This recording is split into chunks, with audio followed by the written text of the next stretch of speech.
जय हिंद दोस्तों, आप सभी का पुनः स्वागत है आपके अपने सैनिक वेलफेयर यूट्यूब चैनल पर। दोस्तों, रक्षा मंत्रालय को झटका और जवानों को मिलेगा न्याय। क्यों? क्योंकि चीफ जस्टिस ऑफ इंडिया अब मैदान में आ गए हैं और उन्होंने एएफटी चंडीगढ़ के जो जज साहब का तबादला किया था उस पर रोक लगा दी है।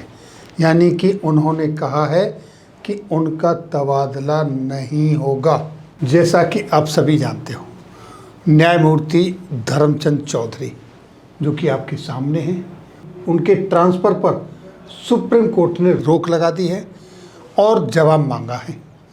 क्यों जवाब मांगा है, क्या मामला है, क्या था मैटर, आपको पता होगा कि सबसे पहले तो मैं आपको ये बताता हूँ कि 1 अक्टूबर को डीएडी का एक प्रोग्राम था, यानी कि 276वां स्थापना दिवस था और वहाँ पर हमारे रक्षा मंत्री जी चीफ गेस्ट थे और उन्होंने वहाँ एक स्पीच दिया था।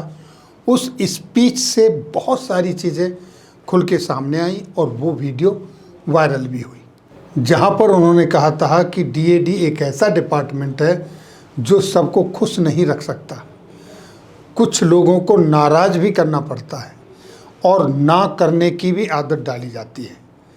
इस तरह की स्पीच दी थी और एक अधिकारी के मामले में कहा था कि आपका एक अधिकारी बच गए।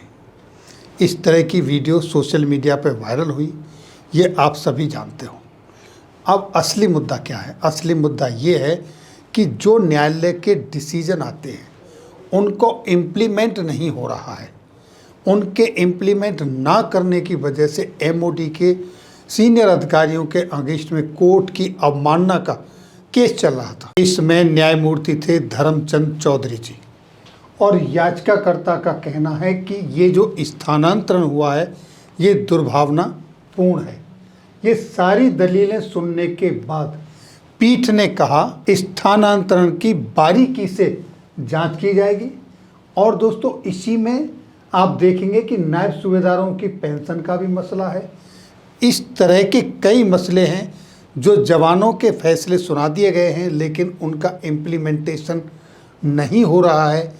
और जो अधिकारी इसमें इन्वॉल्व हैं उन अधिकारियों के अगेंस्ट में जब न्यायमूर्ति धर्मचंद चौधरी जी ने कड़ा स्टेप उठाया तो उनका ट्रांसफ़र कर दिया गया, जिसके खिलाफ एएफटी बार एसोसिएशन ने कड़ा विरोध जताया और चीफ जस्टिस को खुली चिट्ठी लिखी।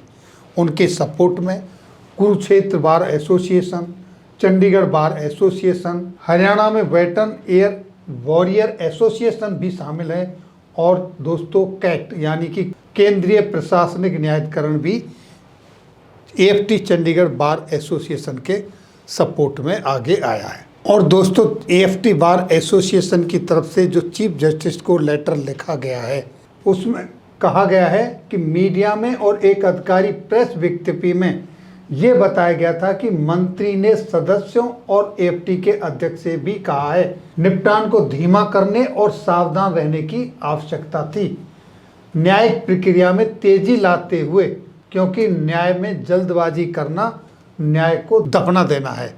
यानी कि कहने का मतलब ये है कि न्याय जल्दी नहीं होना चाहिए। आज जब लोग रो रहे हैं कि न्यायालयों में न्याय नहीं मिलता और एक जज साहब वहाँ न्याय दे रहे हैं तो वो भी उनके खिलाफ ही जा रहा है। इसके परिणाम स्वरूप कुछ सदस्यों ने अदालत कक्ष में खुले तौर पर कहा कि न्यायाधिकरण द्वारा मामले के निपटान को धीमा करना होगा। एएफटी के समक्ष वादियों के विश्वास पर नकारात्मक प्रभाव की कल्पना की जा सकती है, जिसमें रक्षा मंत्रालय यानी कि एमओडी ट्रिब्यूनल के समक्ष सभी मुकदमों में विपरीत पक्ष यानी पहला वादी होता है। जैसा कि आप सभी जानते हो, जब कोई अफसर जेसीओ जवान एएफटी के अंदर केस लड़ता है तो उसके लिए जो दूसरा पक्ष होता है वो एमओडी होता है और वो स्वयं एमओडी ही अदालत को सलाह दे रहा है कि उसे अपने मुकदमेबाजी कैसी करनी है। और सीजीआई यानी चीफ जस्टिस ऑफ इंडिया को लिखे पत्र में कहा गया है कि उक्त अदालत के सदस्य कर्तव्य निष्ठा से इसका पालन कर रहे हैं। ये बड़े ही विडंबना की बात है कि जो केस में एक पक्ष है और वो ही न्यायकर्ता को सलाह दे रहा है, तो फिर न्याय कैसे मिल सकता है। और जब न्यायाधीश बखूबी से अपना काम कर रहा है तो उस वक्त उसको ट्रांसफ़र कर दिया जाता है। तो यहाँ पर जो संदेह एमओडी की तरफ गया है, उसको देखते हुए चीफ जस्टिस ऑफ इंडिया ने न्यायमूर्ति के ट्रांसफ़र पर रोक लगा दी है और उसकी रिपोर्ट मांगी है। ये एक बड़े ही आश्चर्य की बात है कि जहां जिसके खिलाफ सैनिक लड़ाई लड़ रहा है और वही न्यायाधीश को सलाह दे रहे हैं, तो बताइए कि न्याय जवान को मिल कैसे सकता है। ये तो वो वाली कहावत हो गई कि जब बाढ़ ही खेत को खाने लगे तो बताइए कि फसल की आखिर रक्षा कौन करेगा। ये थी जानकारी जस्टिस धर्मचंद चौधरी के ट्रांसफ़र से रिलेटेड जो मामला है उस संदर्भ में। फिर मिलेंगे आपके वेलफेयर से जुड़ी किसी अन्य जानकारी के साथ अगली वीडियो में। तब तक के लिए जय हिंद, जय भारत।